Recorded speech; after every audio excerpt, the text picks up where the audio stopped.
there, arty friends. Welcome back to my Cozy Art channel. My name is Melanie and I am a watercolor and mixed media artist. But I also like to work digitally when I'm creating coloring books or picture books. So I wanted to bring you along on a sketchbook tour today.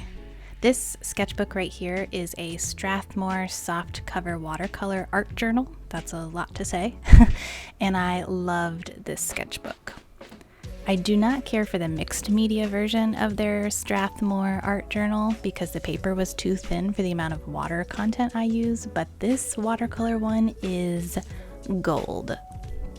So anyway, I'm just going to start flipping through the pages here, and while I do, I'm going to chat to you about the experience I had filling up this sketchbook. In the fall of 2022, I enrolled in a sketchbook boot camp that was hosted by Peggy Dean of the Pigeon Letters. And it was truly one of the best creative experiences I've had in such a long time because it pushed me so far outside of my creative comfort zone. I was using materials I hadn't used in a long time. I was using color palettes I would never gravitate towards. And I was tackling subjects that I never would have tried if I hadn't been prompted into them. Now, Peggy's rules are that we're not allowed to tell anyone exactly what the prompts were. And even though you're seeing my artwork here, you would never guess what some of the prompts are because I was in pretty far left field on some of them. I did not follow all the rules each day. I kind of made up my own as I was going. And so even though there were specific prompts, I rarely stuck with the exact prompt.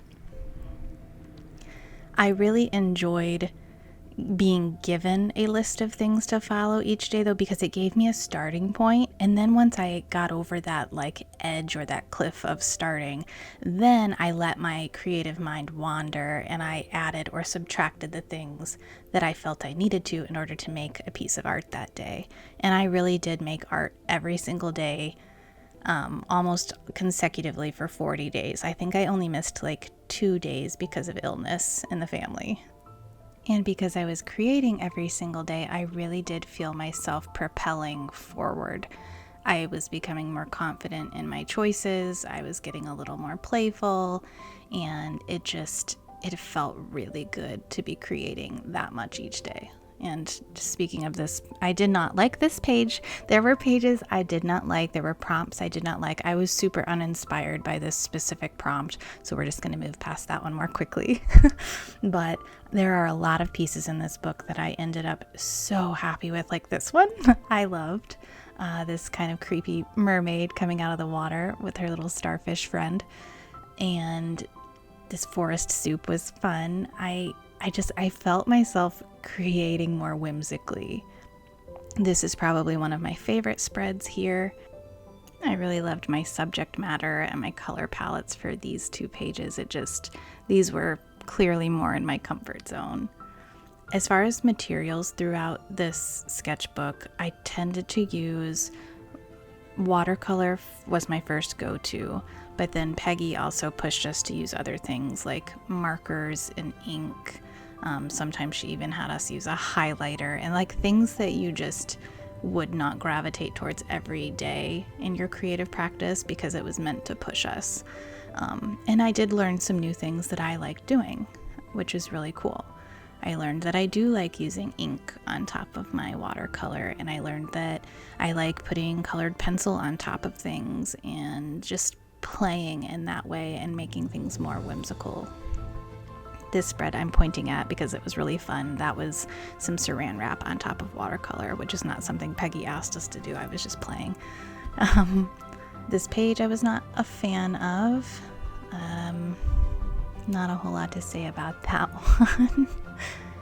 Again, this spread is a little funky because it was color palettes I wouldn't have normally used. I thought the little girl turned out cute, but not perfect, obviously. Well, nothing is perfect. I shouldn't even be using that word. The Cosmo Tarot card, in love with it. Probably one of my favorite single pieces in this sketchbook that has kind of inspired some other work that I've started creating. which is what's so fun about these sketchbooks is you'll make a piece that you'll start to bounce more ideas off of, and it'll cause you to create something you weren't planning to, right? It could inspire an entire line of artwork that you start creating. For instance, I think I will actually come back to some of these ideas that I came up with and turn them into maybe larger paintings or coloring book pages for my next coloring book. Or even a class for my Skillshare classes that I teach. So I highly, highly recommend an experience like this.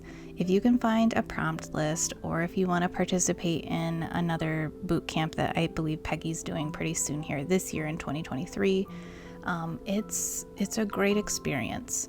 I think she's raised the price a lot since last year though, so I can understand if that's completely out of the budget. So I would say go find a prompt list on Instagram or Pinterest or something, and then give yourself some rules, and then allow yourself to break those rules each day if you need to in order to make some artwork. But just having that starting point, it's such a good jumping off point. It just really got me moving. The other thing that I really liked that I did in this sketchbook was I was making note of my color palettes on each page, and I was also just writing little notes to myself in the margins, and I am definitely going to continue that practice moving forward in my sketchbook. So a couple of other little tips that I can think of for you.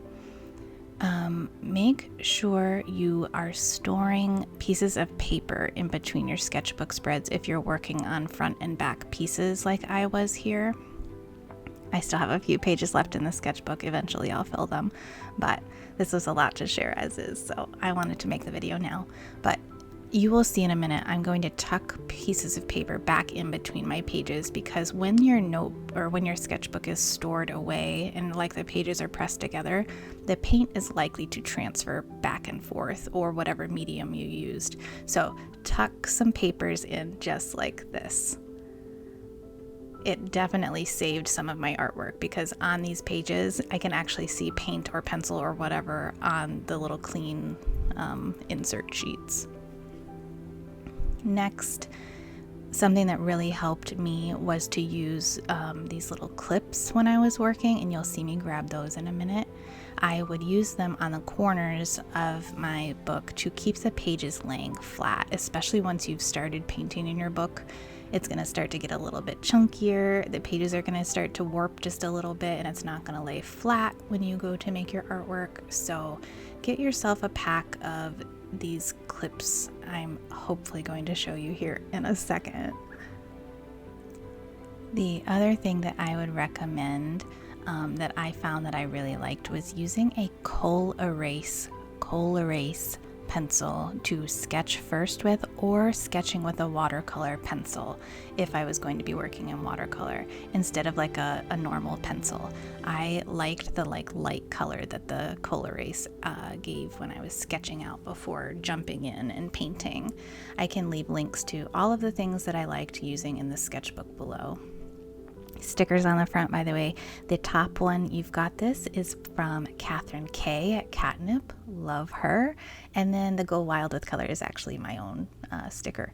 So these clips right here, these are super great for holding your pages down. These definitely helped make my sketchbook experience so much better. The next little tip I have for you is, you see the little paper that I have there? It's a sticky note, and I'm picking it up now.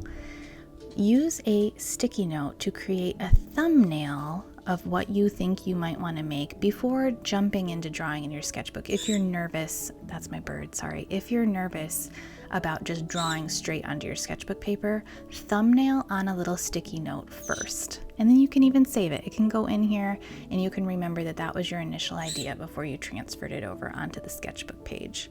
This also improved my sketchbooking experience so much and improved my confidence. So that is all I have for you today. I hope that this sketchbook tour inspired you and you want to go get your sketchbook out and make some art, because it is good for you, your mental health, and your creative growth. So I hope that you enjoyed this, and I hope to see you again soon. If you have any questions, definitely let me know below and I will get back to you. Thank you for being here.